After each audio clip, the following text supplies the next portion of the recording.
So in your 40s, this is where it really does start to make a difference. It's that sort of point where you, if you're not careful, start turning a corner with your skin, and you don't know where you are necessarily with hormone changes.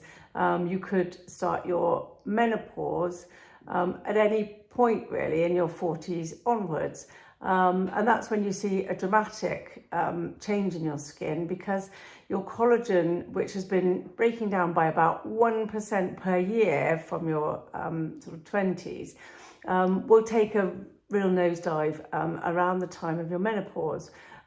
So sort of taking big steps to look after your skin at this point is key to sort of hanging on to that sort of youthful appearance of your skin and aging in a very positive way. So what you should be doing with your skincare at this point is continuing obviously with your cleanser. That goes without saying, cleansing twice a day, plus or minus a toner, depends on whether your skin likes that, whether you like it. And you should be using serums at this point. So for a daytime serum, you should be using something like niacinamide. That really is good at protecting your skin barrier. And just keeping your face nice and bright. It's a good antioxidant, and it's very skin friendly, and it works well with other skincare products. It mixes well with other things. You could add in some vitamin C serum. There's lots of very expensive ones out there. They do deteriorate very readily once they're opened. So be wise in your choice in what container it's in, the sort of solution that it's in. So do your research if you're going to add in a pure vitamin C. But a general anti-wrinkle serum, it's mixed for you. You can't really go wrong. You're going to have the basic ingredients that you need to help keep those wrinkles and fine lines at bay.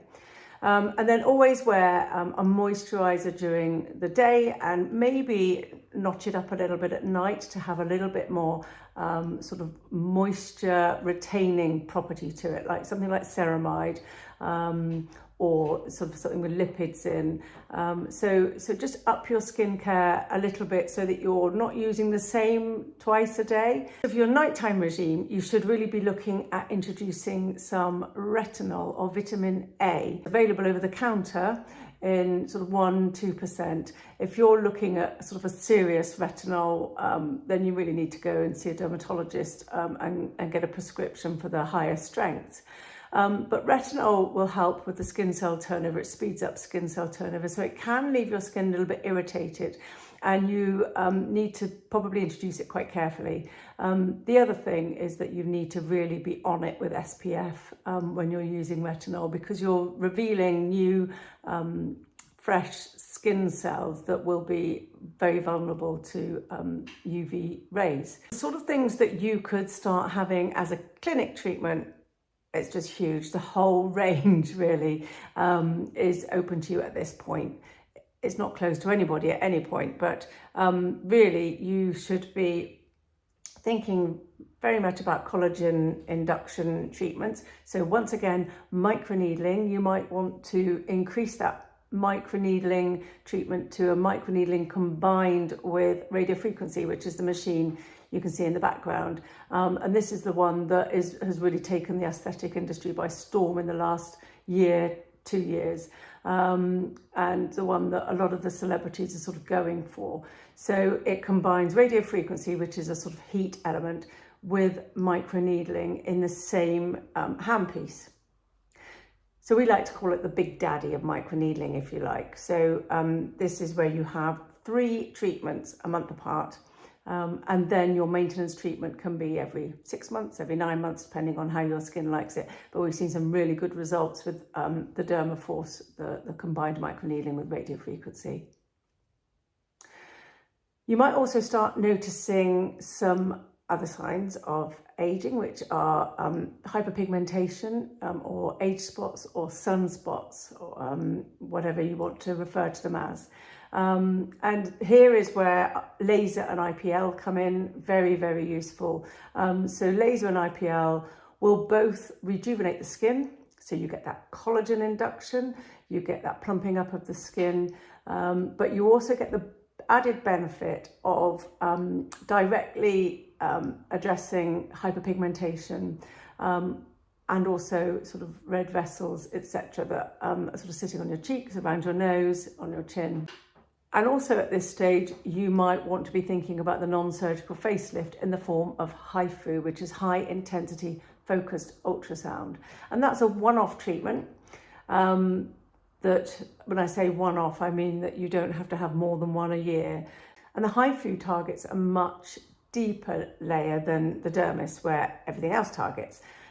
It goes to what we call the SMARS layer, which is a sort of collagen-rich fibrous layer which attaches your skin to your muscle layer on your face and neck.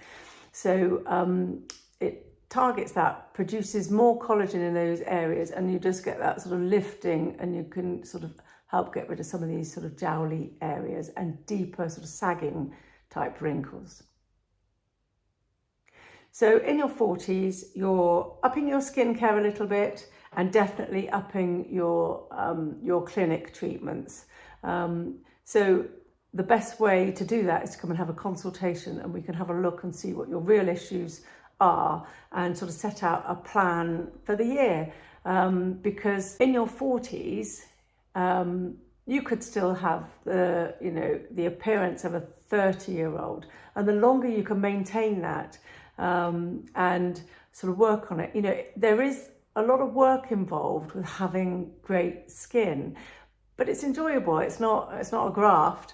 So if you look after your skin, and if you have great skincare and do all the right clinic treatments at the right times, you can age very positively indeed. And people will always be asking you what your secret is. Why do you have such good skin? Why do you look so young? Gosh, you never seem to change every time I see you. So yeah, be that person. But it takes a bit of work. It doesn't happen with one or two visits. It's something that you have to keep working at. It's a little bit like somebody that wants to have a great body for sort of going on into their sort of older years. That doesn't happen easily. It does take a bit of work. You've got to go to the odd boot camp. You've got to sort of do your weekly exercise. Exactly the same thing with your skincare. You've got to be looking after the inside, looking after the outside, and then doing your odd boot camp in the form of clinic treatments.